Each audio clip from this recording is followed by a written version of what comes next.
नमस्कार दोस्तों, रहस्यों से भरी दुनिया में आपका स्वागत है। काशी को वाराणसी और बनारस भी कहते हैं।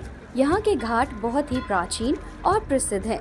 यहाँ पर मणिकर्णिका घाट के साथ ही गंगा घाट, दशाश्वमेध घाट, 80 घाट सहित कई ऐतिहासिक घाट देखने लायक हैं। 80 घाट की गंगा आरती को देखने के लिए लोग दूर दूर से आते हैं। यहाँ के मणिकर्णिका घाट बहुत ही पवित्र और महत्वपूर्ण माने जाते हैं। आइए जानते हैं मणिकर्णिका के घाट के बारे में ऐसे 10 रहस्य जिन्हें जानकर आप दंग रह जाएंगे। पहला रहस्य, यहाँ पर कार्तिक शुक्ल की चतुर्दशी अर्थात बैंकुट चतुर्दशी और वैशाख माह में स्नान करने का खासा महत्व है। इस दिन घाट पर स्नान करने से हर तरह के पापों से मुक्ति मिल जाती है।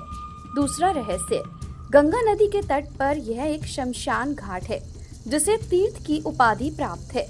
कहते हैं यहाँ की चिता की आग कभी शांत नहीं होती है। हर रोज यहाँ 300 से ज्यादा शवों को जलाया जाता है।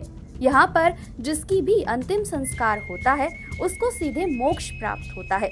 इस घाट में 3000 साल से भी ज्यादा समय से ये कार्य होता आ रहा है। तीसरा रहस्य, वैश्याओं का नृत्य। मणिकर्णिका घाट में चैत्र नवरात्रि की अष्टमी के दिन वैश्याओं का विशेष नृत्य का कार्यक्रम होता है।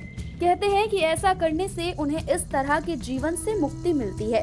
साथ ही उन्हें इस बात का उम्मीद होता है कि अगले जन्म में वो वैश्य नहीं बनेंगे। चौथा रहस्य, चिता की राख से होली। मणिकर्णिका घाट में फाल्गुन माह की एकादशी के दिन चिता की राख से होली खेली जाती है। कहते हैं इस दिन शिव के रूप में विश्वनाथ बाबा अपनी पत्नी पार्वती जी का गौना कराकर अपने देश लौटे थे। इनकी डोली जब यहाँ से गुजरती है तो इस घाट के पास के सभी अघोरी बाबा लोग नाचने गाने रंगों से इनका स्वागत करते हैं। पांचवा रहस्य, कहते हैं कि यहाँ पर माता सती के कान का कुंडल गिरा था, इसलिए इसका नाम मणिकर्णिका है। यहाँ पर माता का शक्ति पीठ भी मौजूद है। छठा रहस्य, यह भी कहा जाता है कि एक समय भगवान शिव हजारों वर्षों से योग निद्रा में थे।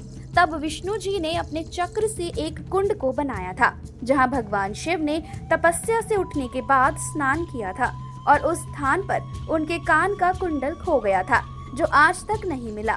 तभी से उस कुंड का नाम मणिकर्णिका घाट पड़ गया। काशी खंड के अनुसार गंगा अवतरण से पहले इसका अस्तित्व है। सातवां रहस्य, कहते हैं कि मणिकर्णिका घाट पर भगवान विष्णु ने सबसे पहले स्नान किया था, इसलिए वैकुंठ चौदस की रात के तीसरे प्रहर यहाँ पर स्नान करने से मुक्ति प्राप्त होती है। यहाँ पर विष्णु जी ने शिव जी की तपस्या करने के बाद एक कुंड बनाया था। आठवां रहस्य, प्राचीन काल में माँ मणिकर्णिका की अष्ट धातु की प्रतिमा इसी कुंड से निकली थी। कहते हैं कि यह प्रतिमा वर्ष भर ब्रह्मनाल तृतीयों का सवारी निकाल कर पूजन दर्शन के लिए प्रतिमा कुंड में स्थित 10 फीट ऊंची पीतल के आसन पर विराजमान कराई जाती है। इस दौरान कुंड का जल सिद्ध हो जाता है, जहां स्नान करने से मुक्ति मिलती है। नौवां रहस्य, यह भी कहा जाता है कि भगवान भोलेनाथ जी द्वारा यहीं पर माता सती जी का अंतिम संस्कार किया गया था। इसी कारण यह घाट महाशमशान घाट प्रसिद्ध है। 10वां रहस्य, यहाँ पर शव से पूछते हैं क्या उसने शिव के कान का कुंडल देखा। ऐसा भी कहा जाता है कि जब भी यहाँ जिसका दाह संस्कार किया जाता है, अग्नि दाह से पूर्व उससे पूछा जाता है क्या उसने भगवान शिव के कान का कुंडल देखा। यहाँ भगवान शिव अपने औघड़ स्वरूप में सदैव ही निवास करते हैं।